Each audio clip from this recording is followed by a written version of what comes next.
So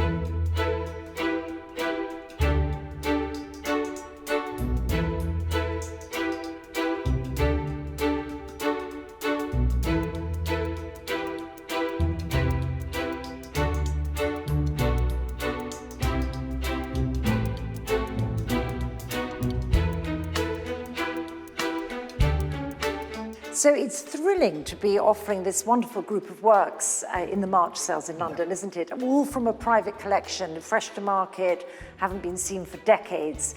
And of course, led by this phenomenal Bacon portrait of George Dyer, but including further works by Soutine, Dubuffet, Matisse, bronzes, more works on paper, and even Henri Eden. It is incredibly exciting, certainly, to see all the works together. What really underscores the whole collection is this sort of search for the human condition, and it's cemented in portraiture. And for me, I don't think there's a greater exponent of that maxim than Francis Bacon. And I think it's fair to say George Dyer was undoubtedly the greatest love of Bacon's life. You have all the ups and downs of this relationship imbued in this small 14 by 12 inch canvas. Yes, and hardly ever seen. Hardly ever seen. This was painted in the January of 1970 and then bought by the current owner in the April of that year. It was then, of course, requested by Bacon and shown in arguably the greatest moment of his career in 1971 in Paris for his first retrospective at the Grand Palais.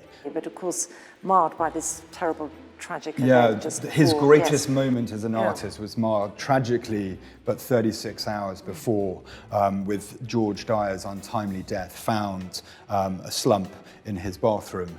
So it's this sort of dichotomy of joy and sadness. But I think what's really fascinating is Bacon's handling of paint. You see, wonderful bravura, this scumbling of pinks and blues and splatters of white.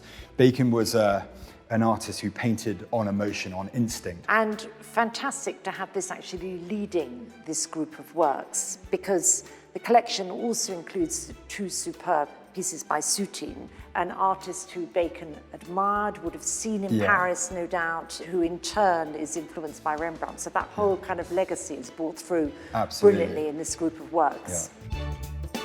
So what's really wonderful to see next to this Francis Bacon is this portrait by Soutine, because you get this incredible energy of paint handling, which obviously we talked about with Francis Bacon, but it's so evident here in Soutine's painting, which is obviously painted way before in 1928. I mean, Soutine is one of those sort of great expressionist artists. He's best known for his big-scale portraits of the pastry chef and the bellboys, but also the kind of figures that he met on the fringes of society in Paris. And here he's got an unnamed sitter, it's just a portrait of a girl, but somehow he's aggrandized her into this sort of wonderful, full frontal, handsomely scaled portrait where she looks straight out at the viewer, very impressive, but also hugely touching and personal. You always feel with Soutine the sense of the very evocative, psychologically deep, personal, vulnerable human condition.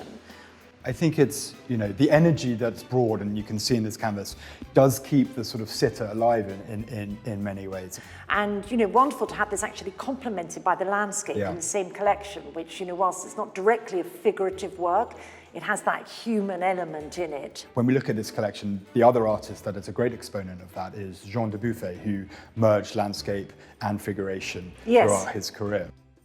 Alongside Bacon and Soutine, another great master of European art is, of course, Jean Dubuffet, and here's his head of 1950 from the same group, but very different treatment, isn't it?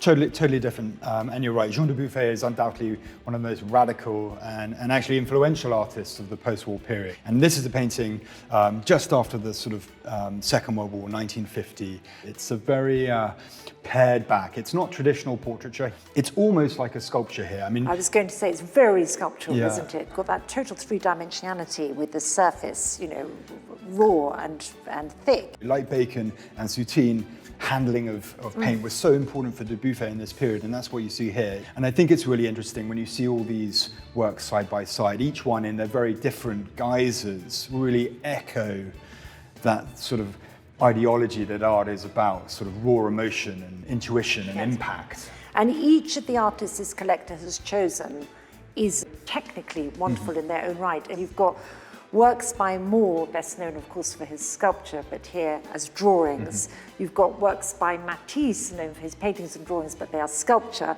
And then you have something like this Dubuffet that actually crosses those boundaries in the painterly form. Absolutely. It is an extraordinary privilege to see all of these works together. And as you say, the various myriads of styles and techniques.